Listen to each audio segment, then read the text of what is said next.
সিঁদুরের অধিকার, তোমার সিঁদুরের অধিকার।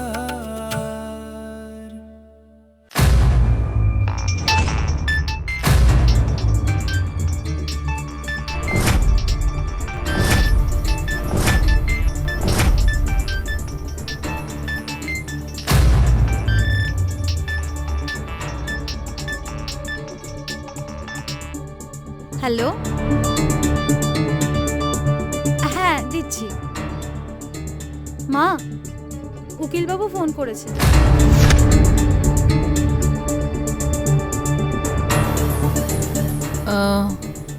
এখন আমি একটু বিশ্রাম নেব, তোমরা দুজন এখন যাও। ঠিক আছে মা।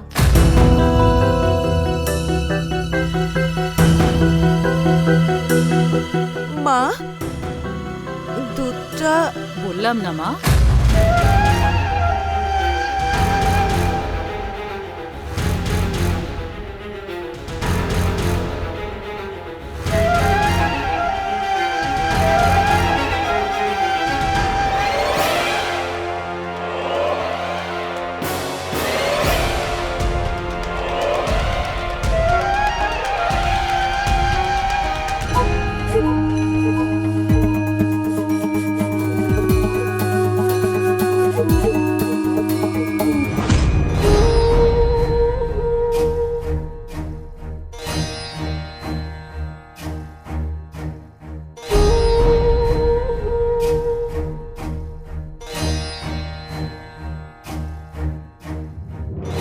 হ্যাঁ উকিলবাবু বলুন।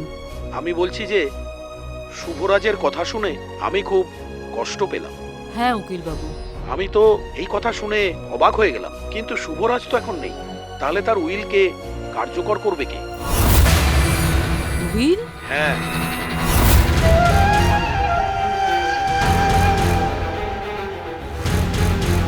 এইসব এত তাড়াতাড়ি ঘোষণা করা কি খুব দরকার? ঠিক আছে, দেখুন আমি আইন কানুন বিষয়ে তো বেশি কিছু জানি না, তা সত্ত্বেও আপনি যখন বলছেন করে দেবেন, এমনিতে তো সবকিছু তাকেই সামলাতে হবে। আপনি যখন বলছেন তাহলে সেটাও করে দেব। রাখছি, নমস্কার। নমস্কার। যাবার আগেও তুই কত ভালো কাজ করে গেলি বাবা। যার যা প্রাপ্য, যার যা অধিকার, তাকে তুই দিয়ে গেছিস।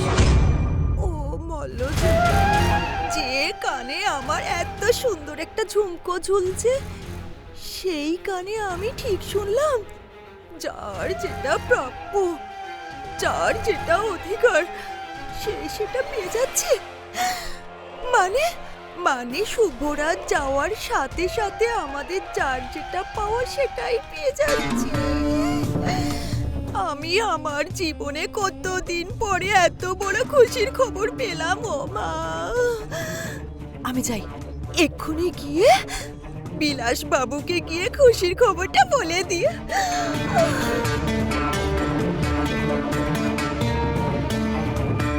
যার যা অধিকার, যার যা প্রাপ্য, তাকে তা পেয়ে।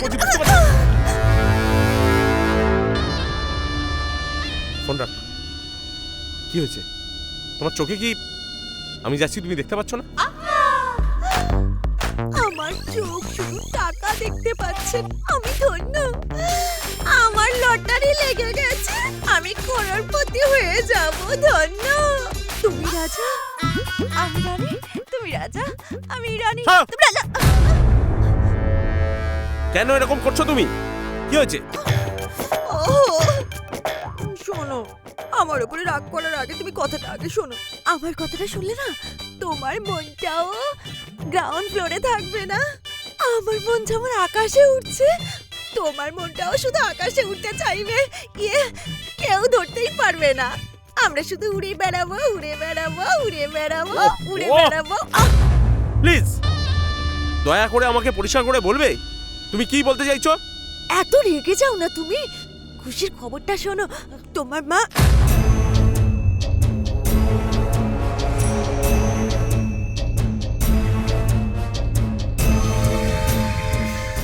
এই যে শোনো, তোমার মা না ওই পারিবারিক উকিলের সাথে কথা বলছিল আর বলছিল যার যা প্রাপ্য, যার যা অধিকার, সে সেটাই পেয়ে যাবে। এটার মানেটা কি বুঝতে পেরেছো? আমাদের শুভরাজ মরে যাওয়ার পরে এই সম্পত্তি সব তোমার হয়ে যাবে, আমরা ধন্য।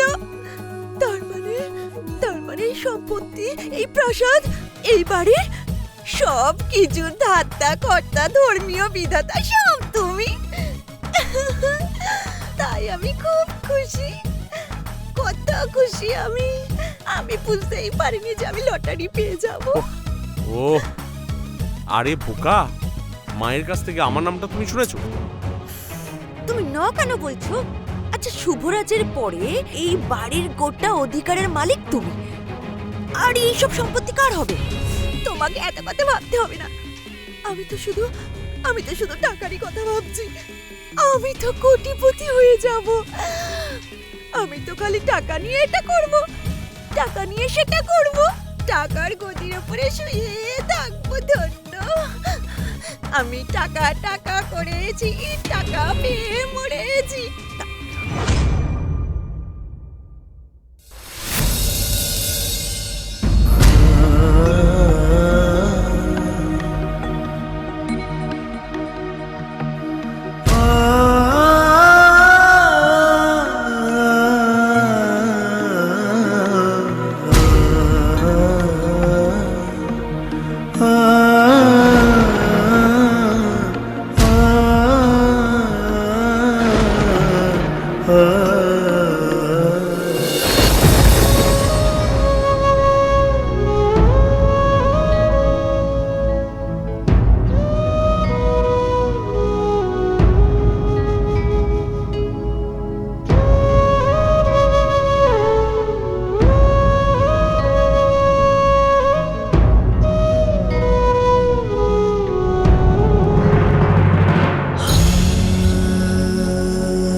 এত বড় বিপদের দিনে আপনারা সকলে এসেছেন।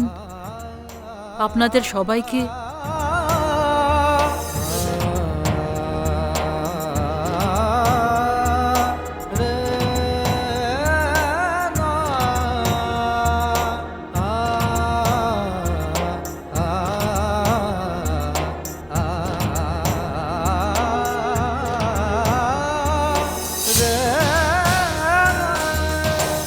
শুভরাজের বিষয়ে যাই বলবো কম হবে।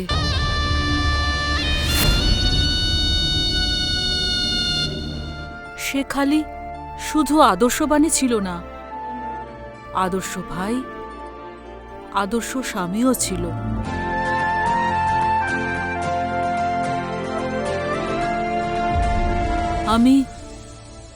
আমি এটাতে জোর দিয়ে বলতে পারি যে সে বেঁচে থাকলে নিঃসন্দেহে একজন আদর্শ বাবা হতো।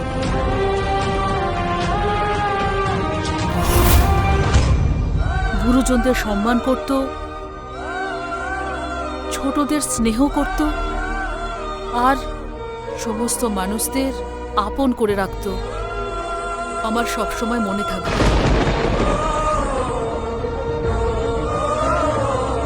কারোর মনে দুঃখ দেয়নি বা কারোর মনে কষ্টও দেয়নি। লাকে একটা ছিল আমার শুভরাজ।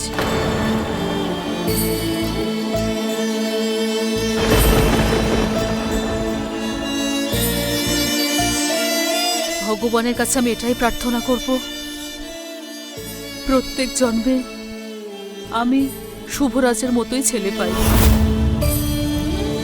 আর প্রত্যেকটি মা শুভরাজের মতো ছেলে পায়। শুভরাজ সত্যিই খুব ভালো ছিল, শান্ত, শিষ্ট এবং খুব ভদ্র। ভুলেও সে কোনোদিন ভুল করেনি। হ্যাঁ দাদা, ঠিকই বলেছ। আমার দেওর বাবুর থেকে ভালো আর কেউ হবে না। দেখো, যাওয়ার আগে কেমন বড় দাদার নামে সব সম্পত্তি লিখে দিয়ে গেল।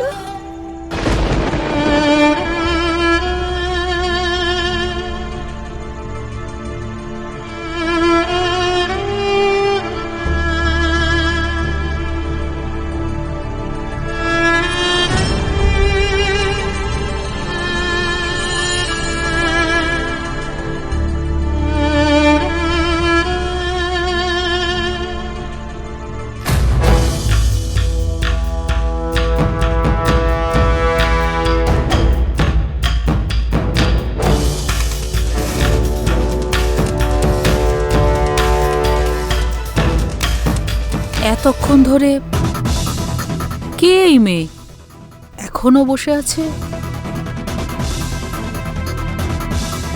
রমা,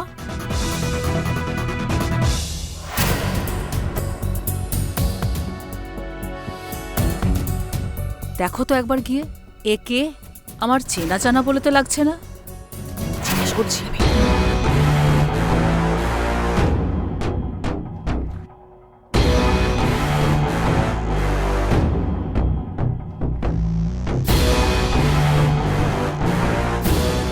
এই, কে তুমি?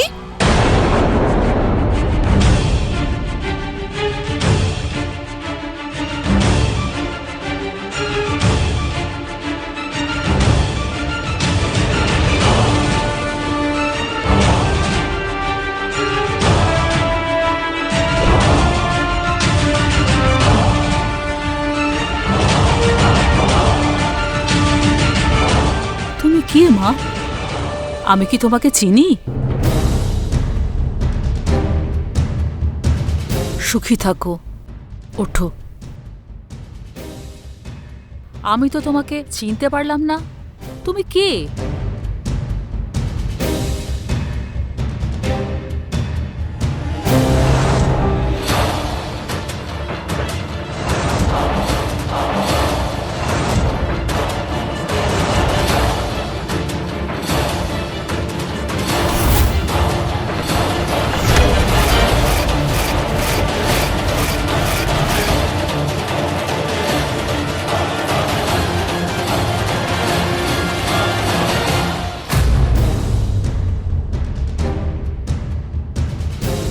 তোমাকে তো আমি চিনলাম না।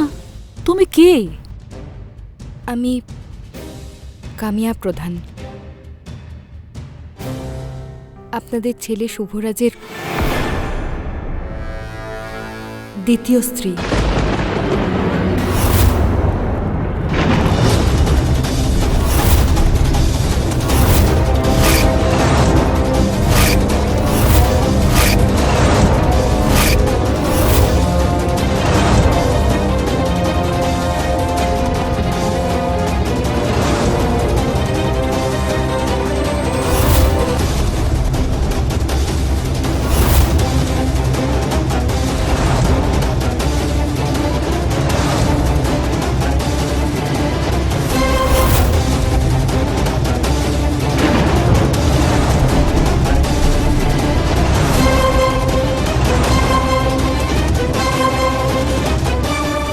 আর এ হচ্ছে আপনার ছেলের আর আমার সন্তান।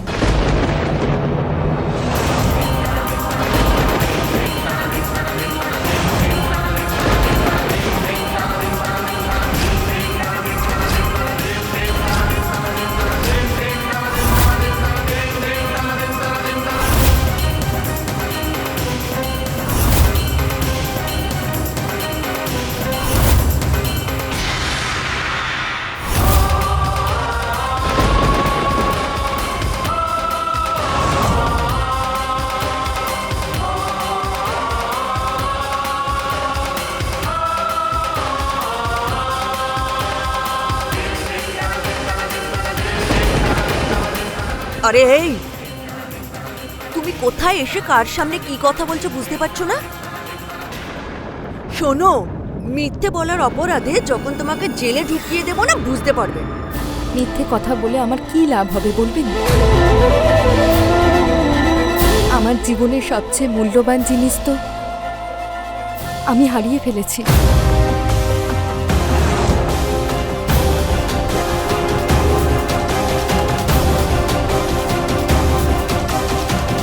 একটা মরা মানুষের বিরুদ্ধে বলতে তোমার লজ্জা লাগছে না?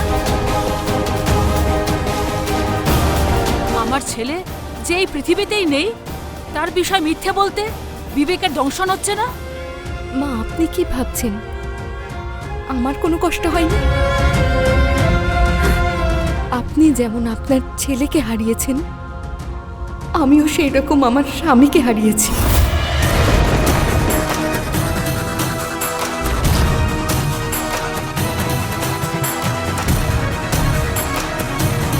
আমার মেয়েও তার বাবাকে হারিয়েছে।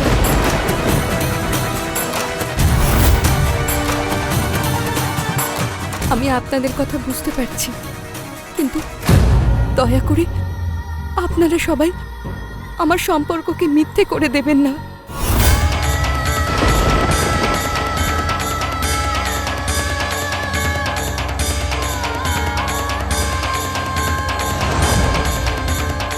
ও মলুজা, এই মেয়েটার কথা যদি সত্যি হয় তাহলে বুড়ির গর্ভ ভেঙে যাবে।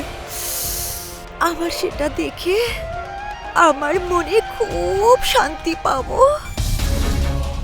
এই, তুমি নিজেকে কি ভেবেছো? যেমন ইচ্ছা আমাদের ঘরের মধ্যে ঢুকে আমার স্বর্গীয় ভাইয়ের স্ত্রী বলবে নিজেকে, আর মেনেও নেব?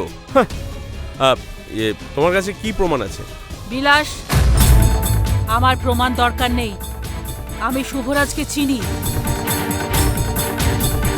সে কখনোই এরকম খারাপ কাজ করতে পারে না, সেই জন্য আমার প্রমাণ দরকার নেই।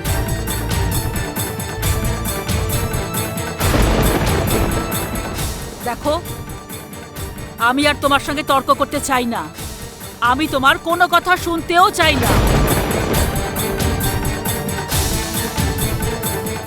আমার ছেলে আমার গর্ব। আমি ওকে নিয়ে গর্ব করতাম এবং ভবিষ্যতেও করব। তুমি যত তাড়াতাড়ি পারো এই বাড়ির বাইরে বেরিয়ে যাও।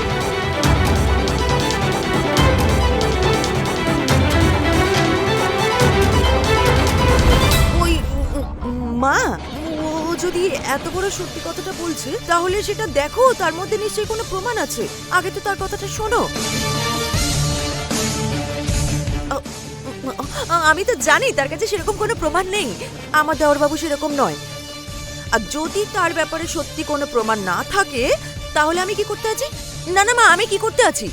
আমি নিজে গলা ধাক্কা দিয়ে বের করে দেব।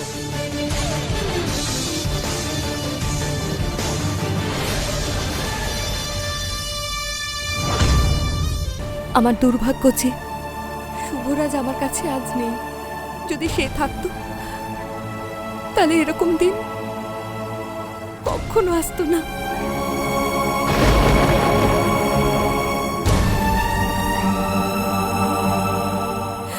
ও নিজেই আপনাদের সবাইকে সব সত্যিটা বলতো। ও আমায় কতটা ভালোবাসতো।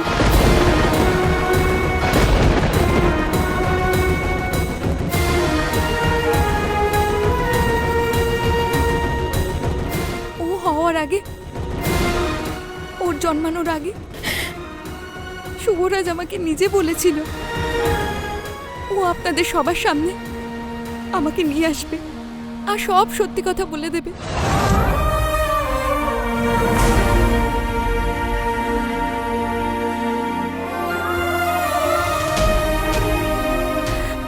কিন্তু আমার দুর্ভাগ্য যে এই সব কিছু হওয়ার আগে শুভরাজ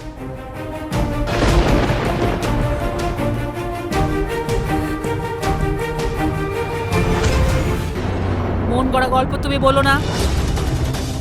বিলাস, ওকে তাড়াতাড়ি বাড়ি থেকে বার করো। এই চল চল চল আমার কথা শুনুন, চল চল চল। আমাকে বিশ্বাস করুন, আমি সব সত্যি কথা বলছি। এই এসব বাজে বাজে কথা শোনার আমার কোনো ইচ্ছা নেই, চল বাইরে। আপনাদের প্রমাণ দরকার, তাই তো? আমি প্রমাণ করে দেব।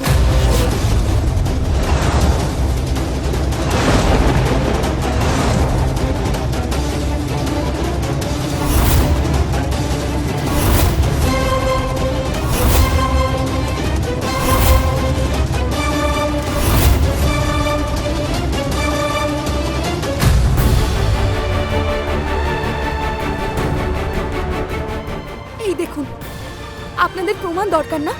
নিন ধরুন, দেখুন তো।